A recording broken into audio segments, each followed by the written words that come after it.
ভাইয়া দেখি কি আমার এই আদরের বোনটার চোখে পানি কেন? হ্যাঁ কিরে? এ তো খুশির অশ্রু ভাইয়া। এসো চল চল এসো ভাইয়া, বসো ভাইয়া। দেখো ভাইয়া, মা আজ তোমার পছন্দের সব খাবার রান্না করেছে। মা জানে আমি কি কি পছন্দ করে। কিন্তু তুই কি কখনো জানতে চেয়েছিস তোর মা কি পছন্দ করে? কি পছন্দ করো মা, বলো কি পছন্দ তোমার? তুমি হুকুম করো, আমি এক্ষুনি এনে দিচ্ছি, এক্ষুনি। আমার হুকুম যদি তুই মেনেই চলতি তাহলে কি আমার কোনো দুঃখ থাকতো? ফেরেশতার মতো যে ছেলে একদিন সত্যবাদী হবার শপথ নিয়েছিল, আজ সে তার আত্মা শরীর সব মিথ্যার কাছে বিক্রি করে দিয়েছে। আজ সে হয়েছে সন্ত্রাসী, মাস্তান। এই তোর মায়ের আদর্শের দাম। আমি কি তোকে এই শিক্ষাই দিয়েছিলাম? মা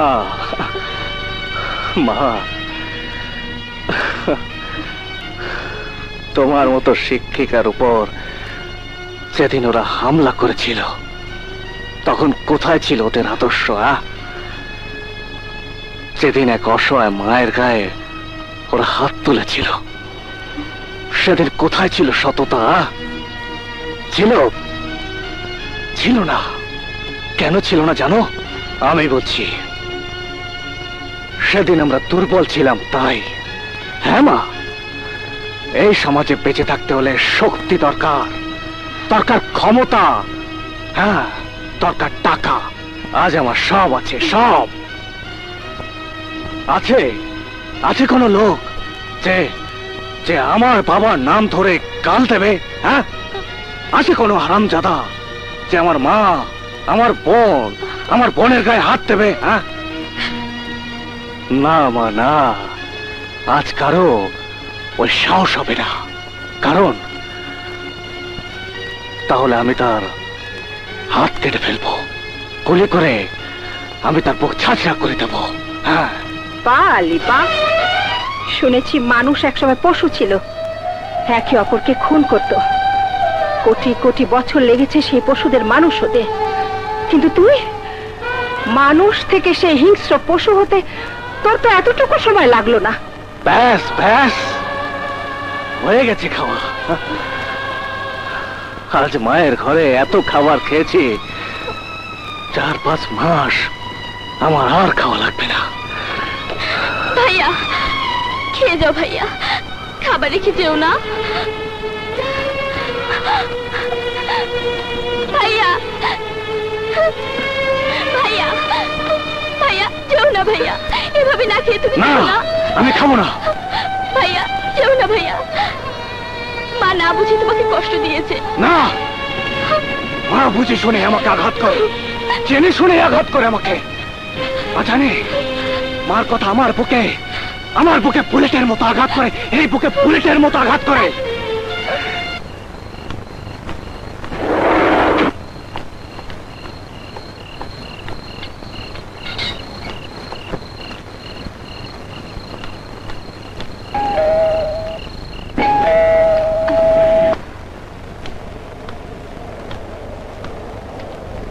আপনি কি মনে করে এলেন? না মানে এদিক দিয়ে যাচ্ছিলাম, তোমার বাড়ি চোখে পড়লো, তাই আসলাম।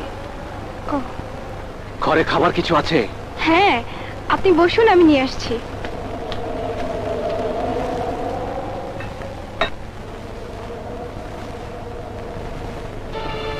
ফেরেশতার মতো যে ছেলে একদিন সত্যবাদী হবার শপথ নিয়েছিল, আজ সে তার আত্মা শরীর সব মিথ্যার কাছে বিক্রি করে দিয়েছে। আজ সে হয়েছে সন্ত্রাসী। খাবো না, আমি খাবো না এই খাবার। আরে এই খাবার তো আমি দোকান থেকে কিনে খেতে পারি।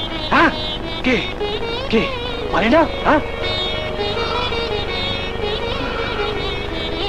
শোনো, ক্ষুধা মেটাবার জন্য কেউ কোনোদিন ভাত খায় না।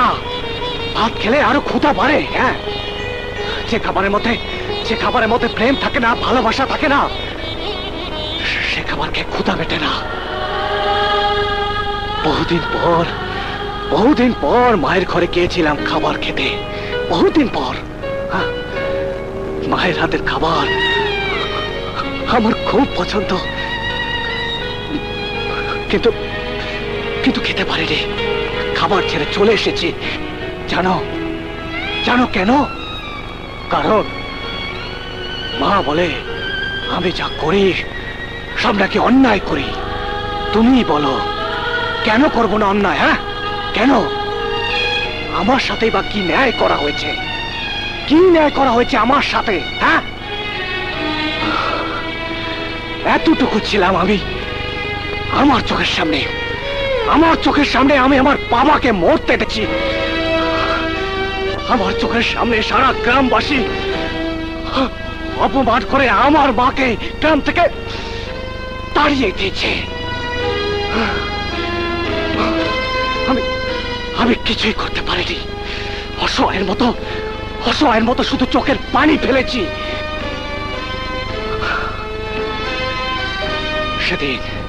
সেদিন ওরা শুধু আমার মাকে গ্রাম থেকে তাড়ায়নি, আমার ভেতর যে ভালো মানুষটি ছিল তাকে ওরা তাড়িয়ে দিয়েছে।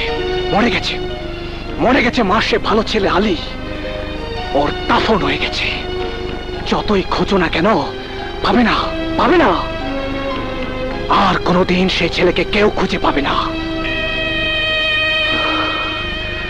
আমার পেটে ক্ষুধা, আমি খেতে চাই, মা খেতে দেয় না। খাবার টেবিল থেকে উঠিয়ে দেয়। খাবো না, আমি খাবো না। আমি না খেয়ে থাকবো, তবু আমি মায়ের আদর্শের পথে ফিরে যাব না, কোনো দিন না।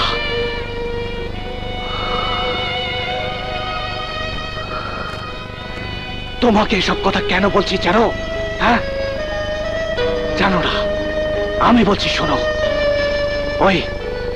ওই হাসপাতালে তুমি আমাকে দেখাশোনা করেছো, আমাকে আদর যত্ন করেছো, সেবা করেছো। হ্যাঁ, হঠাৎ মনে পড়লো সেই কথা। এমনি ঘুরতে ঘুরতে আমি এখানে আসিনি। আমি তোমার কাছে মিথ্যে বলেছি। মায়ের ঘর থেকে বের হবার পর মনে হয়েছে আমি তোমার এখানে এলে একটু শান্তি পাবো, তাই এসেছি।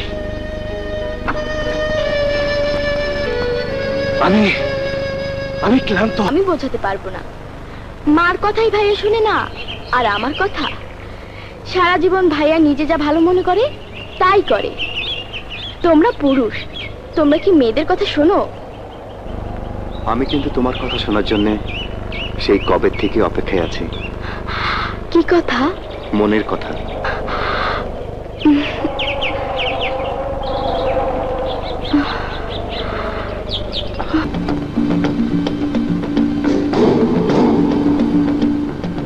ওই সেই গ্রাম, যে গ্রাম আমি একদিন মাকে ফেরত দেব। ওই সেই গ্রাম, যে গ্রাম থেকে একদিন আমার মাকে অপমান করে বের করে দিয়েছিল।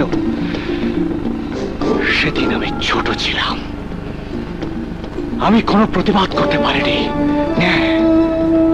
নীরবে নিঃশব্দে ওই গ্রাম ছেড়ে মাকে নিয়ে আমি চলে আসি।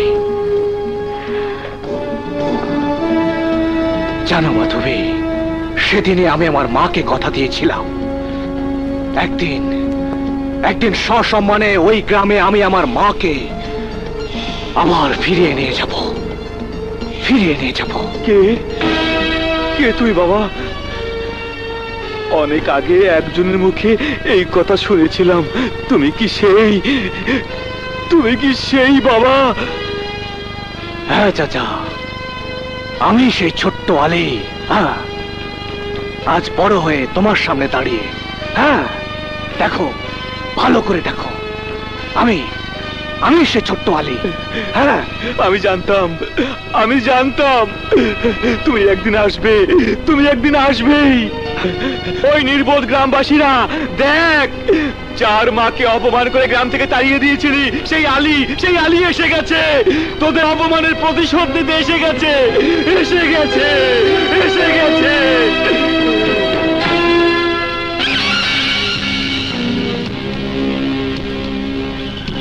আমার অভিজ্ঞতায় বলে, বাম হাত অপরাধ করলে ডান হাত যেন তা জানতে না পারে।